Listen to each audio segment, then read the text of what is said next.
Welcome back. नाज़रीन, package आपने देखा है पाकिस्तान में कौन कौन से सियाहती मकामात हैं, कहाँ कहाँ जाया जा सकता है सयाहत के लिए और उन मकामात को सयाहत के लिए फ़रोग़ दिया जा सकता है, और ऐसे कौन से मकामात हैं जहाँ पर हम कुछ डेवलपमेंट्स करें, हुकूमत डेवलपमेंट्स करे कुछ ऐसी जहाँ पर कोई सहूलियात नहीं है, वहाँ पर सहूलियत प्रोवाइड की जाएँ और उस जगह पर जो है दूसरे बाहर से मुल्कों को टूरिज़म के लिए प्रमोट किया जाए, टूरिज़म पाकिस्तान में जो है वो बढ़ाया जाए।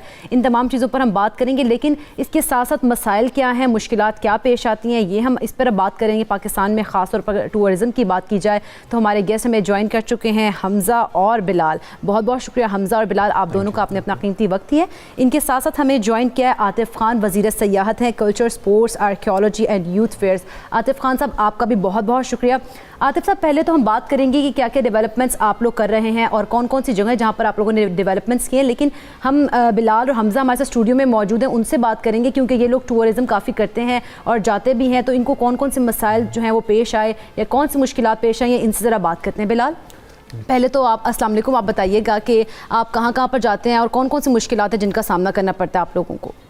जी वालेकुम अस्सलाम। और आपके साथ जो ख़ास तौर पर हादसा पेश आया वो भी ज़रा शेयर कीजिएगा हमारे नाज़रीन के साथ। जी बिल्कुल बिल्कुल, जैसा कि सारे पाकिस्तानियों की तरह हमें भी बहुत शौक है घूमने फिरने का, तो हम भी मरी, नारान का गान और हर तरफ जाते रहते हैं। बट अभी जो एक पिछले दिनों जो एक वाक़या हुआ हमारे साथ, जिसकी वजह से हम सब अभी तक एक शौक की कैफियत में है कि हमारा बहुत अच्छा दोस्त और हमारा क्लास फेलो था पंजाब यूनिवर्सिटी में, इर्तज़ा अली, तो वो मालम जब्बा में गए थे, पिछले 2 हफ्ते पहले की बात है। तो वहाँ पे उनको होटल, जिस होटल में वो ठहरे थे, वहाँ पे वॉशरूम में उसका गीज़र का इशू हुआ, गैस लीक की वजह से उनको थोड़ा सा हार्ट का इशू हुआ और वो वहाँ पे बेहोश होकर गिर गए।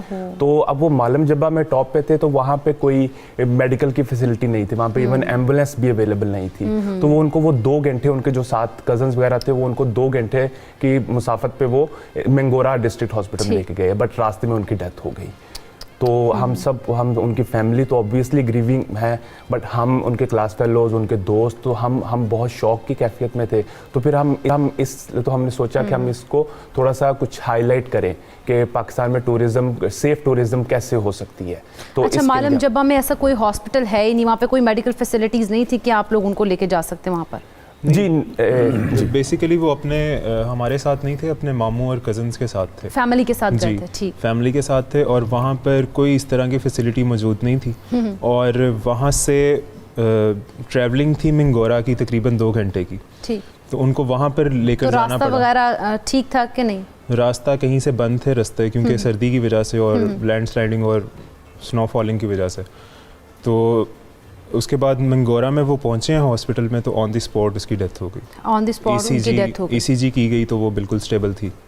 ठीक, यानी कि आपको रास्ते की वजह से और वहाँ पे मेडिकल सहूलियात नहीं थी, उस वजह से ये मसला हुआ और मतलब उनकी डेथ हो गई। आतिफ़ खान साहब, लेकिन जिस तरह से आपने सुना है, हमज़ा और बिलाल ने बताया कि उनके दोस्त हैं, उनको इस तरह से मसला हुआ सांस का, और उनको वहाँ पे क्योंकि मालम जब्बा में कोई फैसिलिटीज़ नहीं थी मेडिकल, तो इस किस्म की फैसिलिटीज़ क्यों नहीं प्रोवाइड की जाती ऐसी जगह पर, क्योंकि मालम जब्बा ऐसी स्पॉट है हर कोई वहीं पर जाता है? बहुत शुक्रिया जी। ये तो हकीकत है कि जो ऐसी जगह हैं, ज़ाहिरी बात है कि जितनी भी ये लोकेशंस हैं, ये फार फ्लंग एरियाज़ हैं, ये ऐसी जगह हैं जहाँ पे इतना इन्फ्लक्स नहीं होता, बड़े शहर नहीं है, छोटी छोटी जगह हैं और वहाँ पे सिर्फ सीज़न में लोग आते हैं, नॉर्मली वहाँ पे इतनी आबादी नहीं होती, तो ऑब्वियसली वहाँ पे उस लेवल की मेडिकल फैसिलिटीज़ भी नहीं अवेलेबल होती। लेकिन उसके साथ साथ ये बात भी बिल्कुल ठीक है कि एक इमरजेंसी सर्विस होनी चाहिए, खुदा न खास्ता किसी को भी कोई तकलीफ़ आ सकती है, जिस तरह ये बता रहे हैं कि इनके दोस्त को ये वाक़या पेश आया है अफसोसनाक, तो ज़ाहिर बात है कि फैसिलिटीज़ होनी चाहिए। लेकिन इसमें ज़रूरी बात यह है कि देखें, आज से तकरीबन कोई 2 साल पहले या साल पहले तक तो ये टूरिस्ट का पाकिस्तान का, या 3 साल पहले तक तो ये ट्रेंड था ही नहीं। ये पिछले कुछ अरसे में ट्रेंड ज़्यादा बढ़ा है, क्योंकि जब हमारे सूबे में हालात ख़राब थे, आपको भी पता है कि पिछले 10 साल 15 साल 20 साल से इतनी मिलिटेंसी थी, इतनी ज़्यादा दहशतगर्दी थी कि यहाँ पे हालात ख़राब थे, तो टूरिस्ट तो आते ही नहीं थे यहाँ पे, क्योंकि अपने लोग वहाँ से माइग्रेट होकर आए थे। तो अभी जैसे जैसे टूरिज़म बढ़ रही है, इस सीज़न के लिए खुसूसन मैं आपको बताता हूँ कि इस सीज़न के लिए हमने स्पेसिफ़िकली इन्हीं चीज़ों को ज़हन में रखते हुए क्योंकि एकदम से फॉर एग्जांपल उस जगह की आबादी 10,000 है या 20,000 है और एकदम से 10 लाख लोग वहाँ पे कुछ दिनों में आ जाते हैं या 20 लाख लोग आ जाते हैं, तो ऑब्वियसली वहाँ पे प्रॉब्लम्स होती हैं। तो इस दफ़ा के लिए हमने एक इंटीग्रेटेड प्रोग्राम बनाया है ट्रैफिक मैनेजमेंट का। ये जिस तरह मेडिकल फैसिलिटीज़ हैं कि वहाँ पे हम जो जितने भी मौजूदा BHUs हैं, बेसिक हेल्थ यूनिट है या कोई RHC है या जो भी हॉस्पिटल है, कि उसमें कम से कम डॉक्टर, उसमें दवाई बेसिक जो है वो सारी मौजूद रहे। दूसरी 1122 की इस दफ़ा से हम कोशिश कर रहे हैं कि जितनी ज़्यादा से ज़्यादा वहाँ पे एम्बुलेंसेज प्रोवाइड कर सकें ताकि कोई भी नाखुशगवार वाक़या हो तो उसको पूरा किया जा सके। लेकिन आतिफ साहब, आपने देखा जिस तरह से बिलाल और हमजा ने कहा है कि 2 हफ्ते पहले की बात है कि उनके दोस्त के साथ ये हादसा पेश आया, तो क्योंकि मालूम जब्बा को मैंने पहले भी बताया कि ऐसी स्पॉट है कि वो वहाँ पर वो स्पॉट ही वही है, वहीं पर लोग ज़्यादा जाते हैं, तो वहाँ पर क्यों नहीं ऐसी फैसिलिटी प्रोवाइड की गई, वहाँ क्यों नहीं मेडिकल इस तरह से फैसिलिटीज़ हुई हैं? देखिए ये तो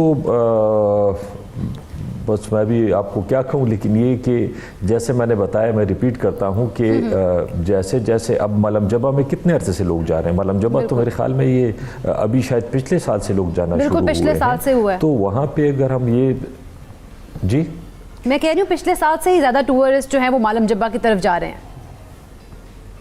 एग्जैक्टली तो मैं ये कह रहा हूँ कि वहाँ पे तो अगर एकदम से हम कहें कि जी वहाँ पे एक साल के अंदर इतनी ज़्यादा फैसिलिटीज़ और हॉस्पिटल्स और वो सारी चीज़ें हो जाएंगी तो ऑब्वियसली टाइम लगता है। जब एक जगह का ट्रेंड बनता है तो एक डिमांड जब आती है तो उसके हिसाब से उसकी सप्लाई शुरू हो जाती है। तो मैंने जैसे बताया कि इस सीज़न के लिए हम कोशिश कर रहे हैं कि जितनी मेडिकल फैसिलिटीज़ हों या ट्रैफिक मैनेजमेंट की हों या बाकी अगर इमरजेंसी सर्विसेज हों 1122 की हों तो वो इंशाल्लाह ताला इस साल से हम प्रोवाइड करना शुरू करेंगे। ठीक है, वैसे जिस तरह से पाकिस्तान को बेस्ट डेस्टिनेशन कहा गया है टूरिज्म के लिए, टूरिस्ट के लिए, तो ऐसे में कितनी तादाद ज़्यादा हुई है टूरिस्ट की पाकिस्तान में और आपने अभी तक क्या इक़दाम किए हैं? जो तादाद ज़्यादा हुई है वो तो डोमेस्टिक टूरिज़्म की ज़्यादा बढ़ रही है क्योंकि डोमेस्टिक टूरिज़्म भी उसमें ग्रोथ बहुत ज़्यादा है। अभी इंटरनेशनल टूरिस्ट की इतनी ज़्यादा तादाद नहीं आनी शुरू हुई, मतलब पहले से बड़ी है लेकिन इतनी ज़्यादा कोई नहीं है क्योंकि सबसे बड़ी जो प्रॉब्लम थी वो पाकिस्तान की परसेप्शन की थी कि पाकिस्तान का परसेप्शन पूरी दुनिया में ऐसा था कि यहाँ दहशतगर्दी है, यहाँ बदअमनी है, यहाँ पे फंडामेंटलिज्म है, धमाके हैं। तो वो इंटरनेशनल मीडिया ने थी भी प्रॉब्लम, ये मैं नहीं कह रहा कि प्रॉब्लम नहीं थी, लेकिन इतनी ज़्यादा भी नहीं थी जितनी कि इंटरनेशनल मीडिया में उसको पोर्ट्रे किया जाता था। तो सबसे बड़ी बात तो इसकी थी जो परसेप्शन की, वो इंशाल्लाह जैसे आपने बताया कि ठीक होती जा रही है। हम भी उस पर कोशिश कर रहे हैं एम्बेसडर्स के साथ क्योंकि वो अपनी शहरियों को ट्रैवल एडवाइजरीज जो इशू करते हैं तो उसके मुताबिक वो जैसे जैसे परसेप्शन ठीक हो जाता है तो फिर फ़ौरन से टूरिस्ट ज़्यादा आना शुरू हो जाएंगे इंशाल्लाह। हमने जो इस वक्त किया है मतलब ये 1.5 साल के दौरान वो मैं आपको बता देता हूँ कि हमने जो हमारा प्रॉब्लम है वो ये है कि हमारी डेस्टिनेशन बहुत ज़्यादा कम है।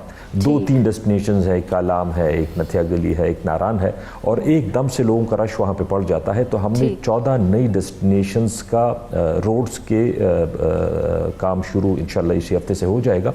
उसके टेंडर हो गए हैं, पैसे प्रोवाइड कर दिए गए हैं, फंड प्रोवाइड कर दिए गए हैं, सब कुछ हो गया। इंशाल्लाह इसी महीने उस पर काम शुरू हो जाएगा। मकसद ये है कि 14 जगह जब नहीं बनेगी तो एक तो ये डेवलपमेंट का या टूरिज्म से फ़ायदा जिन लोकल्स को होता है वो पूरे सूबे में फैल जाएगा, सिर्फ 1-2 जगह 3 जगह तक महसूस नहीं रहेगा। और दूसरे के वो लोड भी उन 2-3 जगहों से कम हो जाएगा और डिस्ट्रीब्यूट हो जाएगा। इसके अलावा हमने 4 टूरिज्म जोन्स आइडेंटिफाई कर लिए हैं जिसमें प्रॉब्लम्स होती हैं, जिस तरह आपने भी जिक्र किया कि एक जगह पे अगर प्लान्ड किस्म की आबादी नहीं होती, प्लान्ड किस्म की चीज़ें नहीं होती तो उसमें फिर ये प्रॉब्लम्स आती हैं। तो हमने टूरिज्म जोन 4 आइडेंटिफाई कर लिए हैं और वो इंशाल्लाह ताला जल्दी से जल्दी उस पर काम शुरू हो रहा है। इंशाल्लाह हम भी उम्मीद करते हैं कि इनके ऊपर जल्द से जल्द काम हो और टूरिज्म जो है पाकिस्तान में वो ज़्यादा से ज़्यादा हो। हमारे साथ गोविंदी साहब के काम बहुत होना बाकी है, लेकिन अगर कोई ये कहे कि जी 1.5 साल में हो जाएगा तो इस तरह नहीं होता। ठीक है जी। वैसे बिलाल आप भी बैठे हैं, आप कुछ कहना चाह रहे थे मेरा ख्याल है, लेकिन मैं ये आपसे कहना चाहूँगी कि अगर आप कोई रिक्वेस्ट करना चाहते हैं आतिफ खान साहब से तो आप कर सकते हैं। जी जी बिल्कुल। ऑब्वियसली हम जैसा कि हमने बताया कि हमारे दोस्त की जो डेथ हुई है तो हम उस ट्रेजेडी को ऑब्वियसली एक जो होने वाला काम था वो हो गया है, ठीक है, बट हम जब यही चाहते हैं कि उससे सीखा जाए और फ्यूचर में ऐसे इंसिडेंट से बचा जा सके, ठीक है। जैसा कि आतिफ साहब बता रहे थे कि टूरिस्ट पाकिस्तान में बहुत आ रहे हैं, ठीक है, तो अभी हमारे पास नंबर्स हैं कि जस्ट 2018 में 2 मिलियन इंटरनेशनल टूरिस्ट पाकिस्तान में आए थे और 50 मिलियन हमारे डोमेस्टिक टूरिस्ट थे। और जैसा कि सब बता रहे हैं कि वहाँ पे कंजेस्शन हो जाती है क्योंकि स्पॉट्स थोड़े हैं, ठीक है। तो सबसे पहला जो हमारी एक सजेशन थी, जो हमारी एक कैंपेन की डिमांड भी है कि सेफ्टी ऑडिट किया जाए कि जो होटल्स वगैरह हैं या जो लॉजेस है जहाँ पे लोग रहते हैं, वहाँ पे अगर आप सब आई एम श्योर जाते रहते हैं तो आपको आइडिया होगा कि वहाँ पे कोई ऐसी अरेंजमेंट्स नहीं है।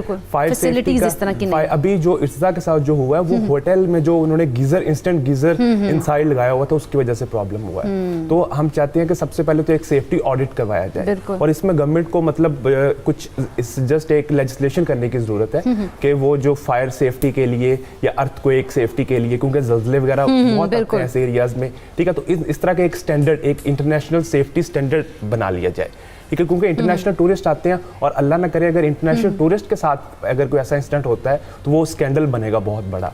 तो वो जो हम इतना एक फख्र महसूस कर रहे हैं कि पाकिस्तान नंबर 1 लिस्ट पे आ गया है, ठीक है, तो वो बहुत उससे डैमेज हो सकता है। हमारा जो पॉजिटिव इमेज आ रहा है वो नेगेटिव में बदल सकता है अगर हमारे पास कोई सेफ्टी हमने मेजरमेंट्स नहीं किए होंगे। लेकिन आतिफ साहब, आप क्या समझते हैं कि सेफ्टी ऑडिट आप लोग करवाते हैं, कोई चेक इन बैलेंस रखते हैं कि कोई बिल्डिंग्स पुरानी है उनको देखे जाकर, उनको ठीक कर, उनको रेनोवेट किया जाए, इस तरह की कोई चीज़ें कर रहे हैं अभी आप लोग?